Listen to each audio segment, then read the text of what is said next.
Tornés, eu gostaria que o senhor me confirmasse o seguinte: o jornal o Globo, no dia 12 de maio, publicou uma expressão atribuída ao senhor. Eu gostaria de perguntar ao senhor se ela procede ou não. Ele diz o seguinte: que o senhor teria dito que a classe política brasileira é representada pela escória da sociedade. O senhor disse isso? Disse com os mesmos termos. Então, eu quero respeitosamente perguntar ao senhor o seguinte: isso? Não, por isso não quis ser candidato a nada.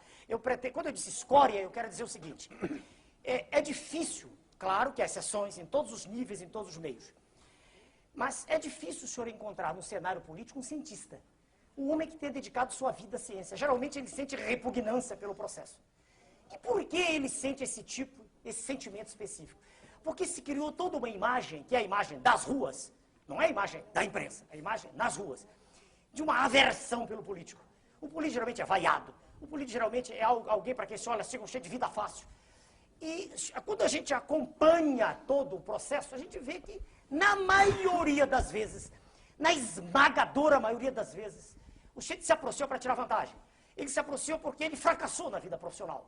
Ele não é um indivíduo que tenha tido uma carreira com brilho naquilo que faz. Doutor Enéas, desculpe, nós temos aí concorrendo o maior líder da história do Brasil, que é o Lula, e um brilhante atual de nível internacional, que é o Fernando Henrique. Muito bem. O senhor me obriga a caracterizar de modo pessoal, que eu não gosto de fazer, mas quando o senhor diz líder, perdoe-me, se o Partido dos Trabalhadores tem uma estrutura de pensamento tão forte, por que na sua linha de frente, para o cargo máximo da nação, ele apresenta uma pessoa, não tem nada em particular com esse senhor, mas que é uma pessoa sem preparo? Como sem preparo?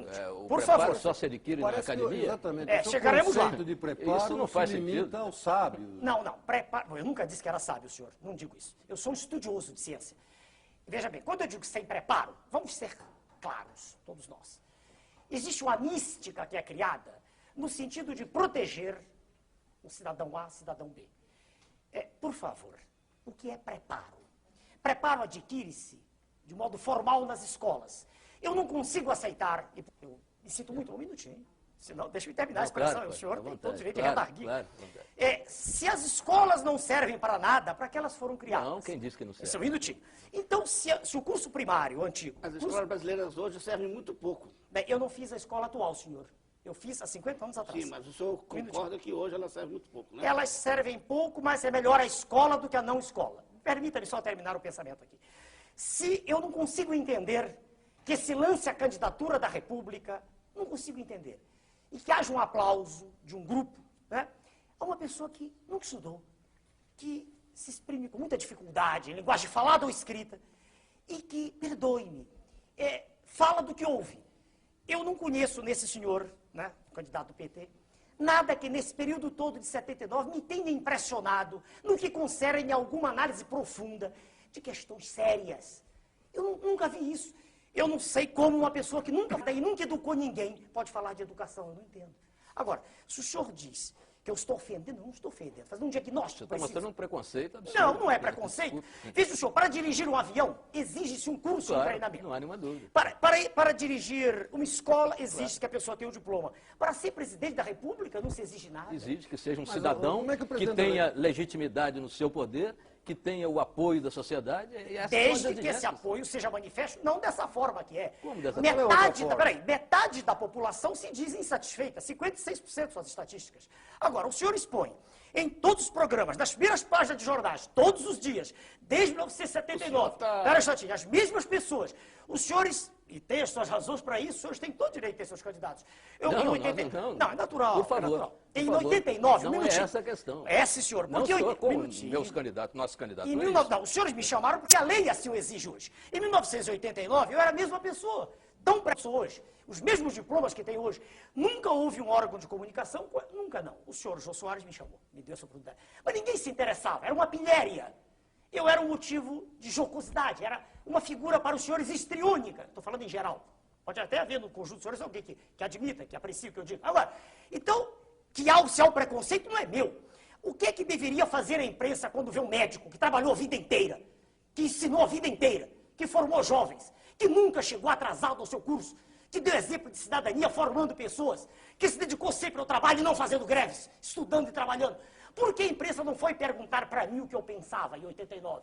Por que, um minutinho, porque só 5 anos depois quando eu provei de modo categórico que não queria pertencer ao sistema, por que só 5 anos depois a imprensa se interessou? Dê-me uma razão.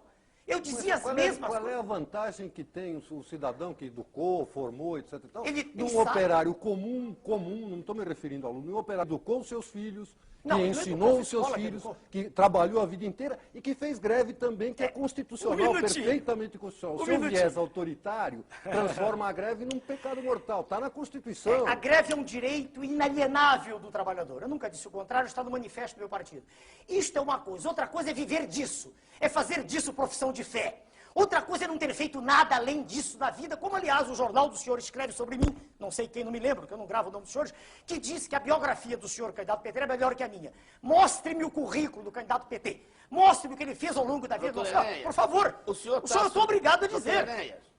Pois não. O senhor está sugerindo que, para a presidência da República, façamos, como se fazia até, de certo modo, na Grécia, um concurso de livre docentes? Olha, um concurso seria algo extremamente mais legítimo do que isso que aí está. A lei eleitoral foi feita assim agora, dizer que é muito boa. Ela que é anterior, mas ela foi feita assim, veja o senhor. Ela dá a um candidato 7 minutos de exposição, apesar de estar todos os dias nos jornais. Dá outros 5, 6. Eu terei 1 minuto para expor. Eu lhe garanto uma coisa, e digo para o senhor e para todos que ouvem. Exprimindo-me durante 13 minutos, não haveria segundo turno. Eu vou dizer por quê. Porque, espera aí, se o senhor conversar com o homem da rua, o que ele quer ouvir é exatamente o que eu estou dizendo. Não tenha dúvida. Eu queria que o senhor me desse uma resposta. Seria melhor que fosse um concurso de livre docência, de títulos e... Olha, veja bem, devagar. Eu quero dizer o seguinte... E currículos? Para responder, por favor. Dever-se-ia exigir um mínimo. Não é um concurso para docência, que isso pressupõe uma especialização. Isso pressupõe a entrada numa seara específica de atividade cognitiva. Não estou dizendo isso. Não, o mais diplomado, não necessariamente. Graduado... Exige-se um mínimo de preparo. Mínimo. Segundo, preparo formal de faculdade. Eu não conheço preparo, veja o senhor, a não ser, é claro, isso é raro, a gente encontra o autodidatismo que eu fiz em algumas disciplinas. Mas a formação curricular é fundamental para que uma pessoa possa manifestar-se acerca de um tema. Estamos todos aqui. Se alguém fizer a pergunta do auditório, aqui não há auditório, se fizer a pergunta da rua, qual é a natureza da luz, se não houver ninguém aqui que tenha estudado ciência... Perdão, só um segundo. O senhor está desse jeito, e se vamos pensar, só para pensar, ir para um certo extremo, impedindo que o povo vote. Ele não tem preparo para opinar sobre assuntos dessa natureza. Eu não disse isso, eu não disse que... Veja, senhor, se eu não Sim, mas o senhor disse exatamente isso. Não, eu falei de quem vai dirigir. Veja, senhor, mas quem vai escolher também tem que estar preparado para uma missão O raciocínio leva isso. O raciocínio leva isso. Não disse isso. Veja o senhor. Só votariam os homens bons, com um certo nível de preparação. República sem citar. É natural que os senhores pensem assim, e é natural que os pontos de vista sejam diametralmente opostos. Claro, eu respeito. Mas eu não disse isso. Eu disse o seguinte, primeiro que a discussão não leva a nada, porque a Constituição aí está e vai ser como ela determina. É eleição. E qualquer pessoa, mesmo semi-analfabeta, como é o candidato do PT, é candidato a presidente, está tudo bem. Isso não tem dúvida nenhuma. Agora, representa um protesto da classe média contra o que aí está, o que sempre esteve, quer dizer, há muito tempo está, há muito tempo. Porque o senhor Getúlio Vargas era um homem preocupado com a nação, sem dúvida. Estou elogiando um aqui. Getúlio Vargas e Fidel Castro já são 2 ditadores. Se o senhor quer olhar sob esse prisma, se para o senhor é extremamente elogiável um presidente que é um boneco, se o senhor gosta disso, eu respeito sua tese. O que está nos seus esquemas, eu não penso assim. Dê-me o direito de pensar diferente. Não, lhe dou o direito. Eu só quero que o senhor diga... Então, vamos voltar à pergunta do Fidel Castro. O senhor disse que não era bem assim. Mas não é assim, qual é o seu modelo de estadista, vai? Estadista, vamos devagar. Do presente ou do passado? Do passado. Vamos para homens de personalidade forte que me impressionaram. Não são da minha geração, então só leitura. Meiji, no Japão.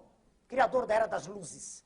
Que endireitou o Japão e preparou o Japão para ser a potência que é hoje. Só que ele era um absolutista e não foi eleito pelo povo. Sim, isso é irrelevante. Getúlio Vargas foi ditador e depois foi eleito. O que provou que o povo queria ou desejava. Ser absolutista é irrelevante para o senhor, foi isso que eu vi?